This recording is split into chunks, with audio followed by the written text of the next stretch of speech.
The Supreme Court of Nigeria has given judgment. People say it's landmark, but there is nothing landmark because we're not expecting miracle or magic to happen.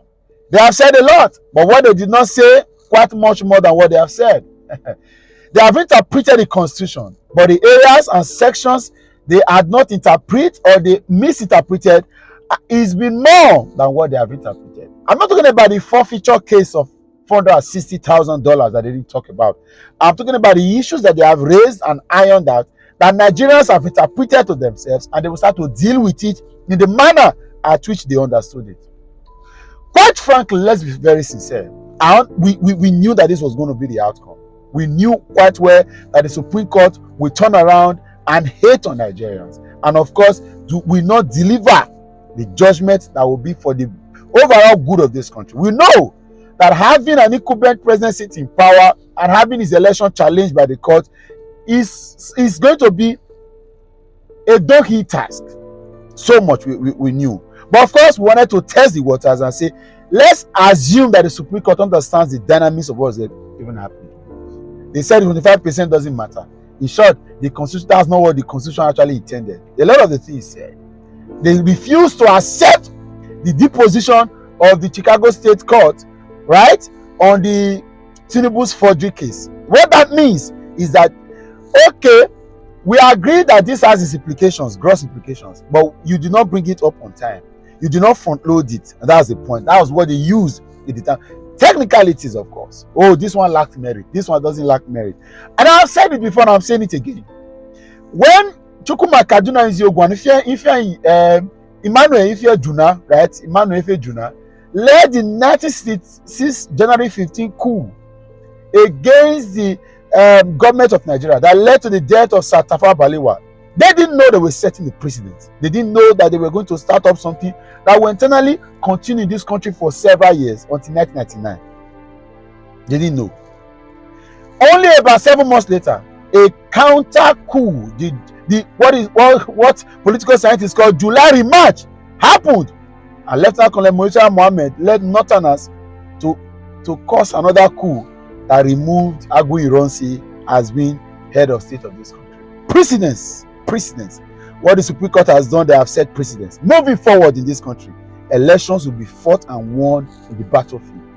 I'm not saying I'm not a prophet of doom. I'm not here. I'm not hating. I love this country so much. But go and write this thing down. I've said now.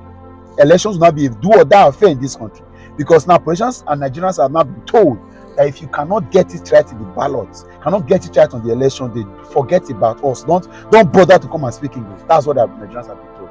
You are going to see elections starting from the Imo, Kogi, and Bayelsa elections. You're going to see how well it's going to be tumultuous, because Nigerians have not been told that it is kill yourself and get it right there. Because I do not understand. Illegitimacy, criminal forgery, perjury, forfeiture. So you cannot prove. You don't have another. INEC is the body saddled with the responsibility of conducting elections in this country. The same INEC rejected their own documents that they certified as true copies in the elections. They argued almost everything. And now the Supreme Court is saying that it is INEC result we are going to use. The same INEC that is telling Imo, Kogi, and Bayelsa residents now that they will conduct election according to law. They will transmit according to law. Supreme Court is telling them they determine the mode, that IREV is not a collation center. Why did you go digital? Why are we wasting Nigerians' money? Let us stop elections in this country for now. Let's stop elections. Let them be doing selection. When Tinubu is done, let him appoint the next president. Let's not bother ourselves. Nobody. And unfortunately, I'm telling you, some states will want to revote and react by their elections. I mean, state elections, go by elections. What is going to happen is that it will be a do or die affair. Elections in this country, what the Supreme Court has told Nigerians is that fight yourself, kill yourselves, but ensure that you solve the problem there. That's what the Supreme Court has told Nigerians. Because the forfeiture case wasn't even mentioned at all. You say you cannot accept. I said it before and I've established that the Supreme Court, as an appellant court in the presidential election matter, may not, right, accept a new evidence, but there are conditions upon which they can accept, and I've stated that in several of my videos. If there were administrative delays, if the evidence was not ready, or if not accepting that evidence will lead to what is called the miscarriage of duty, miscarriage of justice, then they may. Of all this, the miscarriage of justice is the most important thing. We are telling Nigerians that it doesn't matter to forge as long as you get to the top. So it is young, small criminals that are the problems of this country, that are in jail. The big criminals are in offices in Asoro. That's been said.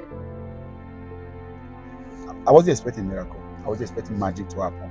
But I'm just bothered that the Supreme Court can go to this extent of deciding to set a precedent that will put this country in total electoral chaos, and again decompose, disintegrate our democratic process. May God help Nigeria. Share this video and let it go around. God will help this country. Only God can help this country.